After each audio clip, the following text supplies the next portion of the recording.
Salut tout le monde et bienvenue dans cette nouvelle vidéo consacrée au film L'Exorciste. Alors L'Exorciste, qu'est-ce que c'est que ce film? Déjà si vous connaissez pas ce film, c'est un peu grave quand même parce que c'est un peu un des meilleurs films d'horreur qui est jamais sorti. Et aussi, parce que c'est un film très connu, tout simplement. Aujourd'hui justement dans cette première partie de vidéo, je vais vous présenter le DVD, dans une édition un peu spéciale complètement pourrave, et le Blu-ray dans sa version entièrement collector. Bon, c'est clair que cette version DVD, elle a été achetée au marchand de journaux et que bon, du coup, c'est un peu la honte parce qu'on n'a pas la vraie jaquette originale. Cependant, c'est une version notée 100% angoisse, donc le film devrait faire encore plus peur. Mais en fait, il fait pas plus peur, c'est juste un petit truc qui a été marqué sur le DVD pour faire genre, nous faisons partie d'une collection terrible. Par contre, cette édition Blu-ray là, elle est vachement plus intéressante. Déjà parce que c'est un Blu-ray, mais aussi parce qu'elle contient les deux versions du film qui sont sorties jusqu'à présent. Parce que le film a été sorti en plusieurs versions. La première version que voici... Ah mais non, je suis con, j'ai oublié le disque dans ma Play. Voilà, c'est là qu'il se cachait.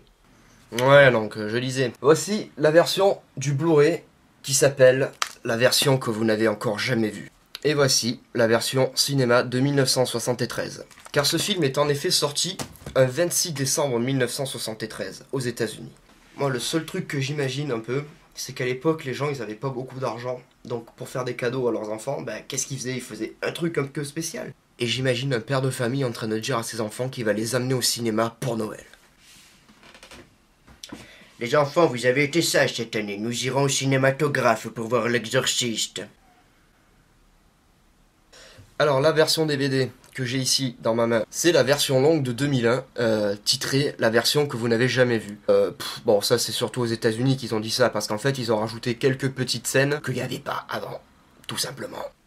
Numéro 1, la scène d'ouverture, c'est pas du tout la même. Là maintenant, on voit la rue de Georgetown, ainsi que la Madone qui va être profanée par le diable. Ensuite, Regan est chez le médecin et elle se fait ausculter, et puis elle dit des trucs pas très sympas au médecin. Numéro 3, une scène qui manque vraiment beaucoup, c'est-à-dire la scène du Spider-Walk. Numéro 4, des ajouts ont été faits dans le film lui-même avec des petits visages qui font des incrustations comme ça. Ça fait vachement pas peur. Numéro 6, un dialogue entre le père Karras et le père Mérine dans les escaliers pendant la scène de l'exorcisme. Et il y a peut-être encore une petite scène, mais j'ai dû l'oublier parce que... il y en a tellement. Alors aujourd'hui, je vais surtout vous parler de l'édition Blu-ray qui est sortie uniquement à la Fnac en version collector. Bon, c'est pas vraiment une pub pour la Fnac, c'est juste qu'il n'y a que eux qui vendent cette édition. Cette édition donc dont je vais vous parler contient, comme je l'ai dit tout à l'heure, la version sortie en 2001 au cinéma, car le film a été ressorti en 2001 avec de nouveaux doublages ainsi que un son en stéréo ou Dolby Digital ou avec un super son de la mort qui tue. Bah ouais, parce qu'en 73, le stéréo, ça existait pas, on utilisait que le mono. Hein. Et du coup, les voix ont été changées, puisque le doublage a été refait, ainsi que certaines petites phrases qui ont été changées pour le film. C'est-à-dire que, par exemple, dans la version de 1973, qui était sortie en France en 1974, le personnage de la petite fille s'appelait Régine. Alors que pour moi, Régine, c'est elle. Ça fait quand même une petite différence. Alors que dans la version ressortie en 2001 au cinéma, elle s'appelle à nouveau Regan, comme un certain président des États-Unis. Ainsi, d'autres dialogues ont été changés, mais globalement, le film reste aussi compréhensible que ce qu'il l'était à l'époque. Par contre, du coup, quand on voit Regan aller chez le médecin pour subir des examens médicaux, on est un peu moins surpris par le fait qu'elle change de comportement petit à petit, puisqu'on la voit même changer de comportement pendant la séance médicale. Bon, c'est bien beau de divaguer un peu, mais quand même, vous êtes un peu là pour regarder l'intérieur de cette boîte, non? L'exorciste sur fond rouge, attention, ça fait peur.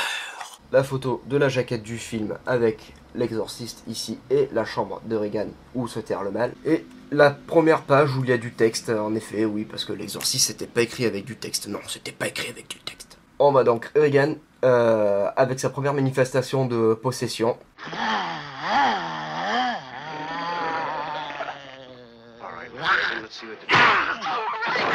Keep away! This hour is mine. Oui, c'est dans cette scène-là. Et avec des petits trucs marqués dessus assez sympathiques. La photo de l'arrivée du père Mérine chez les McNeil.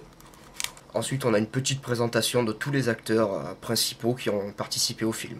Ellen Burstyn, connue par les jeunes parce qu'elle a joué dans Requiem for a Dream. Linda Blair, qui interprète Regan McNeil. Jason Miller, qui interprète le père Karras. Max von Sydow, l'interprète de Lancaster Merrin, le père, donc l'exorciste. Une photo du Harlem Shake de Regan. William Peter Blatty, l'écrivain du livre. William Friedkin, le réalisateur. La photo de l'artériographie et de la séance de l'exorcisme. Une petite page avec des anecdotes. Une photo de Regan avec des petites annotations. Le plan du déroulement d'un exorcisme, selon le rituel romain. Une photo de Regan avec un article autour du film. La scène du Le pouvoir du Christ te pousse à céder. Encore des petites anecdotes. La photo des célèbres escaliers de l'exorciste. Et pour finir, le Blu-ray en version originale et le médaillon du père Merrin. Et puis ça, mais vous n'avez pas besoin d'acheter le Blu-ray pour le lire, hein, vous avez qu'à le regarder dans le magasin. Bon, maintenant, parlons bien. L'histoire du film. Le film nous raconte en fait l'histoire de ce livre. Alors non, ça ne raconte pas l'histoire du livre, ça nous raconte son scénario. En fait, c'est l'adaptation directe du roman au cinéma. Donc forcément, on va trouver à peu près le même contenu du livre dans le film. Mais pas vraiment tout, il y a quand même des petites scènes qui manquent, c'est normal, parce que quand on porte un livre au cinéma, on peut pas non plus tout mettre. Ouais, d'autant qu'un bouquin épais comme ça, c'est un peu long quand même. Alors évidemment, il y a des petites scènes qui manquent au film. Notamment, on apprend dans le livre que en fait, les deux servants des McNeil, Carl et sa femme, on apprend donc que les deux vieux domestiques de Chris McNeil sont en fait mariés et ont une fille qui serait morte à cause de la drogue. Je vais vous spoiler un petit passage, mais ça vaut vraiment la peine. En fait, on apprend dans le livre que leur fille a été droguée pendant des années et qu'elle serait morte. Par contre, Carl n'a toujours pas prévenu sa femme que leur fille était vraiment vivante et qu'il lui rendait visite plusieurs fois pour lui donner de l'argent, parce que vu qu'elle est mariée avec un drogué, s'il lui file pas de la thune pour qu'il se drogue, il la frappe. Et du coup, après, il lui défonce la gueule à la fille. Et pendant la scène de l'exorcisme, Carl et sa femme vont dans la chambre de Regan, et elle est possédée, et qu'est-ce qu'elle trouve de plus intelligent à dire pour faire le bien, de manière très sympathique. Ta fille est encore vivante, et elle est droguée, va dans lui rendre visite le jour de la fête des mères. On peut croire que ça fait plaisir, oui en effet. Donc ça fait une scène qui a été enlevée du film. Ensuite, il faut savoir que dans le film, l'exorcisme ne dure qu'une soirée ou quelques heures, tandis que dans le livre, elle s'étale sur plusieurs jours, cette séance. Ce qui fait que du coup, le père Karras est vraiment fatigué à la fin du livre, ce qu'on ne voit pas trop dans le film. C'est pour ça qu'à la fin, il pète un peu les plombs. Et aussi parce que le démon, il le rend un peu fou quand même, en lui mettant la voix de sa mère dans la tête et tout. On apprend aussi que Regan a son comportement qui se désagrège petit à petit. Dans le livre, on apprend sur une seule page que Regan a son comportement qui commence à péter un peu les plombs, quoi. Hein. Tu me diras, un comportement qui pète les plombs, ça ne se dit pas. Mais elle donne des coups de pied dans les murs, elle crie pour qu'on prête attention à elle. Voilà, elle devient complètement folle, quoi. Dans le livre, il y a aussi des passages où on apprend que Regan est en communication directe avec son père par téléphone. La scène aussi de la première rencontre entre le père Karras et Regan est tout simplement jouissive. Pourquoi ? Dans le film, on voit que Regan vomit au visage du père Karras à la fin de leur conversation. Tandis que dans le livre, elle lui vomit dessus au moment même où il ouvre la porte. Ensuite, il se passe quelques petits trucs, mais heureusement qu'ils l'ont pas mis dans un film. Surtout un vieux film de 1973. Pourquoi ? Tout simplement parce qu'elle a la diarrhée et qu'elle se chie dessus pour impressionner le père Karras. Faut avouer que c'est carrément dégueulasse et que c'est pas trop net de mettre ça dans un film, même s'il parle de possession diabolique et qu'il a un rapport religieux avec la société. Parce qu'il faut savoir qu'il y a des Américains qui sont allés directement se convertir au christianisme une fois qu'ils sont sortis de la salle.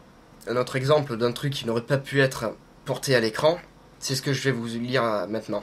As-tu faim, Saint Merrin ? Tiens, je vais te donner du nectar et de l'ambroisie. Je vais te donner la nourriture de ton dieu, croissa le démon. Il excréta une diarrhée nauséabonde et ricana.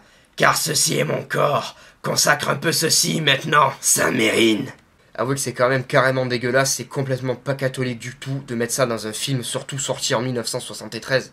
Déjà que je vous raconte pas le malheur que j'ai eu de regarder le film The Human Centipede. Imaginez un peu si on avait vu ça dans L'Exorciste. Car oui, il faut savoir qu'elle se chie souvent dessus, Regan, pendant le livre. Et d'ailleurs, on apprend même que les domestiques de la maison des McNeil s'occupent vraiment très bien de Regan. Ils sont en train de lui changer les draps très souvent, ils la lavent très souvent, ils s'occupent d'elle, quoi. Et il y a aussi des petits détails qui ont été beaucoup plus choquants dans le livre que dans le film, ce qui est normal. Par exemple, la scène de la masturbation avec le crucifix.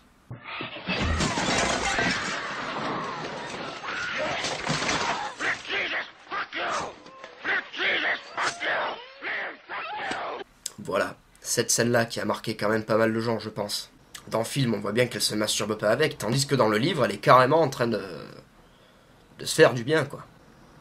Bon, après toutes ces explications pas chronologiques du tout, mais ça, vous avez qu'à lire le livre si vous voulez de la chronologie, eh bien, passons au résumé du film. Pour ceux qui ne le savent pas, le film débute dans une scène en Irak, dans des fouilles archéologiques, et le père Mérine trouve donc une petite statuette du démon Pazuzu. Vous aussi, vous avez remarqué que le diable vient directement d'Irak? Ah là là, ces Américains et leur patriotisme. Et donc on découvre le père Mérine complètement fatigué, vieux en fait. On le voit, il prend des médicaments quand il boit sa tasse de thé dans un petit café. Et à la fin de cette petite séquence, on le voit en train de regarder la statue du démon Pazuzu. Et le film commence véritablement à Georgetown, un petit quartier de Washington, à côté d'un campus universitaire où réside donc Regan MacNeil ainsi que sa mère Chris MacNeil. Chris MacNeil qui est une actrice célèbre dans le film, qui travaille avec Burke Dennings, et là on la voit dans son lit en train de travailler un scénario, et elle entend des petits bruits, elle pense que c'est des rats dans le grenier. Le lendemain donc on la découvre dans ses activités de travail quoi, et sur le chemin du retour à la maison elle croise le père Karras et elle se demande qui c'est. Ensuite, elle arrive à la maison et on la découvre avec Regan. C'est la première scène où on entend Regan parler. Et on voit cette toute mignonne petite fille qui est trop gentille, qui dit « Maman, s'il te plaît, est-ce qu'on peut avoir un cheval parce qu'on est des riches bourgeois ?» Et on voit Chris s'amuser avec sa petite fille. Et pour la seule fois dans le film, on la voit avoir le dessus physiquement par rapport à sa fille, puisqu'elle la plaque par terre et qu'elle lui fait des petits chatouilles comme ça. Ensuite, on découvre une scène sur le père Karras qui rend visite à sa mère qui est complètement malade et on se rend compte qu'il a un peu de culpabilité parce qu'il s'occupe pas très bien de sa mère malade, blablabla. Et la scène d'après, on découvre quelque chose d'assez drôle, c'est que Regan joue avec un Ouija. Ouija qui d'ailleurs a beaucoup plus d'importance dans le livre que dans le film. Parce que dans le livre, il t'explique précisément que c'est grâce à ce Ouija que le démon Pazuzu a pu rentrer en contact avec Regan et qu'il a pu la posséder ensuite. Ce qu'il faut savoir aussi, c'est que dans le livre, on a plus l'impression que Regan est folle que possédée. Parce que Chris a une amie qui est médium et elle prête à Regan un livre sur la communication avec les esprits, tout ça. Du coup, on se demande pas si c'est le divorce de ses parents qui la rend un peu folle et que du coup, elle a des problèmes et comme tous les enfants dont les parents sont divorcés, ils sont forcément possédés par un démon à un moment donné. Ben oui, c'est logique. Suite à ça, le comportement de Regan commence à se dissiper un peu, petit à petit, dans le film. Et je vous laisse un peu la surprise si vous n'avez pas vu le film ou si vous voulez juste le revoir parce que cette vidéo vous aura donné envie de revoir ce film, ce que j'espère, car il mérite vraiment toute votre attention. Il la mérite tout simplement car le film est marqué comme étant le film le plus terrifiant de tous les temps et aussi le film le plus effrayant. Certains me diront « Oh, moi l'exorciste, j'ai plus rigolé que peur ». D'autres me diront « Ouais mais c'est nul, moi quand je vois ce film j'ai pas peur, il n'y a pas de sang dedans ». Il ne faut pas confondre un film d'horreur et un torture porn. Ah ouais, un torture porn c'est genre un film de cul avec des bougies et des fouets qui fouettent. Non, torture porn c'est juste un film dans lequel on voit des gens se faire mutiler, se faire casser la gueule.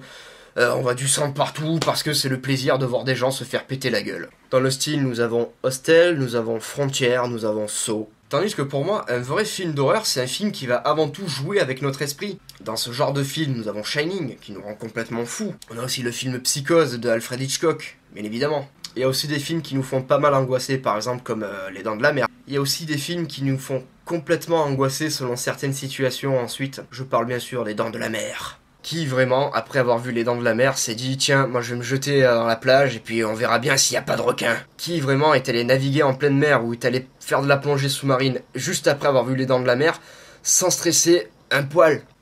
C'est juste pas possible. Le meilleur film d'horreur, selon moi, de tous les temps, L'Exorciste. On est d'accord, il y a des scènes qui font peur dans ce film, qui sont angoissantes, mais il y a un petit truc de vraiment particulier dans ce film, c'est-à-dire que tout le long, il y a une ambiance...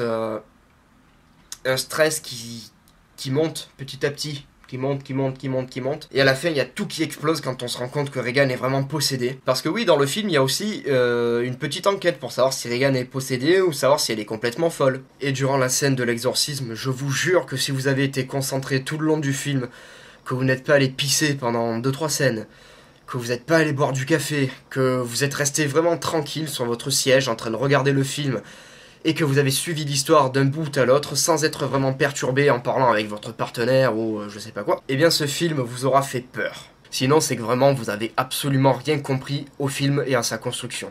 Il y a aussi ce petit livre que je voulais vous présenter, parce qu'il sert absolument à rien en fait. Ouais, il s'appelle Dans les coulisses de l'exorciste, sauf qu'en fait, tout ce qu'il fait c'est nous raconter ce qu'il y a dans les bonus du DVD, et il nous raconte le film. Ça sert à rien, t'as qu'à regarder le film quoi. Il y a aussi la scène où Regan fête son anniversaire avec sa mère et qu'elle est en train de visiter un parc à Washington. Et durant cette balade se déroule un défilé militaire avec des soldats qui sont morts. Et Regan demande à sa mère: Maman, pourquoi est-ce que les gens sont-ils obligés de mourir? C'est une scène qui ne fait pas partie du film parce qu'il leur manquait la bande sonore et puis donc voilà, ils ont pas pu l'intégrer dans la version de 2001. Mais ça aurait été pas mal quand même. Maintenant concernant la saga L'Exorciste, sachez que je ne l'ai absolument pas regardé en entier. Déjà pour plusieurs raisons. La première, c'est que le film et le livre se suffisent à eux-mêmes. C'est-à-dire que, à mon avis, il n'y a pas besoin de faire de suite à L'Exorciste. Ça sert à rien. Ensuite, parce que L'Exorciste 2 est un film absolument mauvais, mais un truc de fou. Soi-disant, Regan serait encore possédé par le démon Pazuzu, et il recherche pourquoi est-ce que le père Mérine il est mort. Pourquoi il est mort? Le synopsis de L'Exorciste 2, l'hérétique, est absolument ridicule. Alors, le père Lamont enquête sur la mort mystérieuse du père Mérine survenue à la suite d'un exorcisme et va devoir combattre le démon Pazuzu que la jeune Regan a toujours en elle. Quoi? Alors déjà, ce qu'il faut savoir, c'est qu'on sait de quoi meurt le père Mérine à la fin du livre et à la fin du film. À la fin du livre, on apprend qu'en fait, il était malade du cœur depuis un moment et qu'il est mort à cause de ça. Alors que dans le film, on peut penser que c'est Regan qui l'a juste tué en lui tordant le cou. Et puis le truc sympa d'ailleurs dans ce livre, c'est le blasphème que prononce Regan quand le père Mérine est mort. Parce qu'en fait, elle lui crache dans les yeux et elle lui dit: Tiens, c'est comme ça que ton dieu soigne les aveugles. C'est dégueulasse, mais j'adore ça. Bon alors, déjà, le père Mérine, il est pas mort d'une manière mystérieuse, parce qu'on sait de quoi il est mort. Et puis, pourquoi est-ce que Regan aurait encore le démon en elle? Elle a été exorcisée. Le démon, il est rentré dans le père Carras. Et le père Carras, il s'est jeté dans les escaliers. Et il est mort. Ça sert à rien. Voilà, donc c'est un film qui, paraît-il, a été complètement raté, même si la musique a été signée par Ennio Morricone, qui est quand même chef d'orchestre assez connu dans le milieu du cinéma. Par contre, un truc qui me dérange beaucoup, c'est que Linda Blair n'a pas accepté d'être remaquillée pour ce film, ce qui fait qu'à chaque fois qu'on voit Regan possédée dans le film, eh ben c'est pas elle du tout. Ensuite, il y a L'Exorciste 3. Alors L'Exorciste 3, je pense que c'est un petit peu particulier parce que c'est William Peter Blatty, l'écrivain du premier livre L'Exorciste, qui a écrit le scénario et qui a réalisé ce film. Mais il y a quand même des petites incohérences. Par exemple, le père Carras est encore vivant. Et en plus, il est possédé par le démon Pazuzu. Alors certes, c'est un film assez récent puisqu'il est sorti en 1990, mais l'image est tellement dégueulasse, on dirait un peu un téléfilm. J'ai essayé de regarder le début et j'ai coupé au bout de 5 minutes parce que je pouvais pas voir un film aussi moche quoi. Alors non, c'est pas du tout que je suis fermé d'esprit, c'est juste que quand tu vois que le premier film est dans un meilleur format que dans le troisième film qui est sorti 20 ans après, eh ben ça donne juste pas envie quoi. Ensuite, L'Exorciste au commencement, sorti en 2004. Alors là, on nous raconte un peu la jeunesse du père Mérine, comme quoi il avait combattu des démons dans une cave. Truc qui sert complètement à rien. Le pire, c'est que de ce film, je n'ai vu qu'un extrait que j'ai vu sur YouTube, et on voit une femme possédée par un démon, mais elle a des cicatrices sur le visage comme Regan. Alors que Regan, elle se les a faites toute seule, les cicatrices, et elle les a pas eues parce qu'elle était possédée, hein. Donc voilà, c'est complètement incohérent. Ensuite, il y a une version alternative de L'Exorciste au commencement, qui s'appelle Dominion, Prequel to the Exorcist. Oui, c'est dans ce film-là que Billy Crawford aurait dû apparaître en tant que le démon, mais apparemment il a été coupé au montage. Alors cette version du film est la version qui aurait dû sortir véritablement au cinéma, mais comme les producteurs ont trouvé que le scénario était pas vraiment super top, ils ont dit on va refaire complètement le film, mais le réalisateur a quand même fait son propre film avec ce même scénario. Ouais. Bref. Après tous ces détails sur le film, je pense qu'il est temps de vous laisser le regarder tranquillement. Alors, quelle version choisir entre la version de 73 et la version de 2001 ? Si vous pouvez regarder la version de 73 en version originale de préférence, regardez la version de 73 en version originale. Ouais, parce que la version française, même si elle est un peu plus vulgaire, moi je trouve qu'elle pue des pieds. Sinon, regardez la version de 2001 en version française, puisque je trouve qu'elle a été vachement bien doublée. Et n'oubliez pas, bien sûr, de partager ma vidéo sur les réseaux sociaux, de la commenter pour me donner quelques petits conseils ou me donner votre avis. Et puis, je vous dis à bientôt pour une prochaine vidéo. Ciao!